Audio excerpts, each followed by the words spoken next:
May kwarto sa ikalawang palapag na hindi pinapaupahan, hindi dahil sira, kundi dahil tuwing may natutulog doon, may ibang nagigising.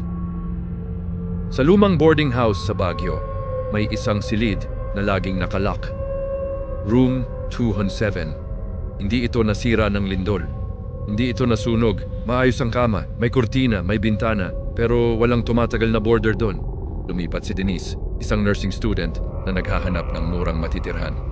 Punuan na ang mga kwarto, maliban sa 207. "Pwede po ba doon?" tanong niya. Natahimik ang landlady. "Sigurado ka?" Ngumiti si Denise. "Hindi po ako natatakot." Maayos ang lahat. Tahimik, malamig ang hangin ng Baguio. Bandang 3:00 ng madaling araw, nagising siya. May narinig siyang mahinang tunog. Parang may humihila ng upuan sa sahig. Skrrr! Binuksan niya ang ilaw. Walang gumagalaw. Bumalik siya sa higaan. Pagpatay ng ilaw, may narinig siyang paghinga. Hindi galing sa kanya. Mula sa ilalim ng kama. Mabagal. Malamig. Mas malinaw ang mga tunog. May naglalakad sa labas ng pinto niya, dahan-dahan, parang may tsinelas, nabasa, chop, chop, chop. Huminto sa harap ng room 207. May kumatok, isang beses. Mahina. Hindi siya sumagot.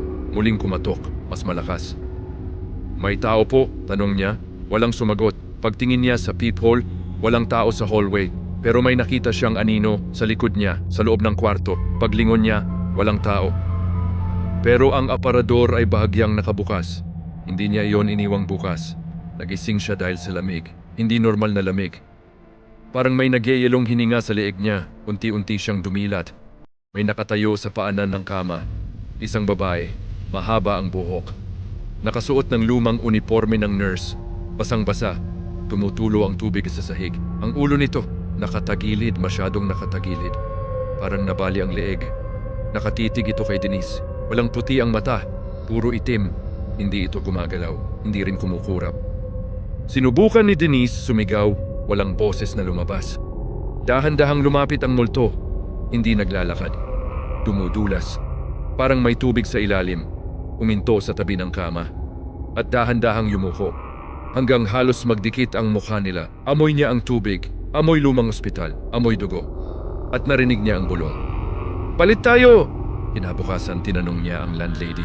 Umiyak ito. 2 taon na ang nakalipas, may nursing student na tumira sa room 207. Overworked, walang tulog. Isang gabi, natagpuan siyang patay sa loob ng kwarto. Nalunod. Pero walang tubig sa kwarto. Walang baha. Walang balde, walang ulan. Ang katawan niya ay basa, parang may humila sa kanya sa ilalim ng tubig. Pero tuyo ang sahig.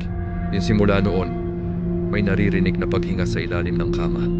Nagpa siya si Denise, umalis kinabukasan, nag-iimpake siya. Biglang nagsara ang pinto, mag-isa, namatay ang ilaw. Sa dilim, may narinig siyang patak ng tubig, 1, 2, marami. Unti-unting nabasa ang sahig. Pero wala namang tumutulong tubig mula sa kisame, umangat ang tubig mula sa ilalim ng kama. Malamig, hanggang tuhod, hanggang baywang. Sumigaw siya, sinubukang buksan ang pinto, ayaw. Sa likod niya, may malamig na kamay ang humawak sa balikat niya. Paglingon niya, ang nurse, mas malapit, mas malinaw, mas galit. "Palit tayo!" Biglang may humila sa paa niya pababa, parang may butas ang sahig. Nilulunod siya ng tubig na wala naman dapat doon.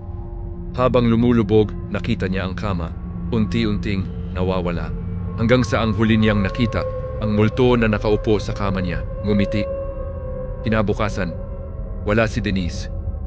Ang kwarto ay tuyo, maayos.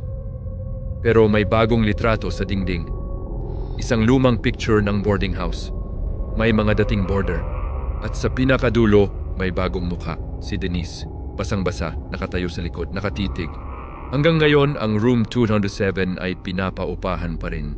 At tuwing may bagong boarder, may maririnig na paghinga sa ilalim ng kama. At kapag narinig mo ang bulong na, "Palit tayo!" huwag mong sasagutin. Dahil baka sa susunod na litrato, ikaw na ang nakatayo sa likod. Kung may makita kang sarili mong mukha sa litrato ng mga patay, matutulog ka pa ba sa kwarto na iyon?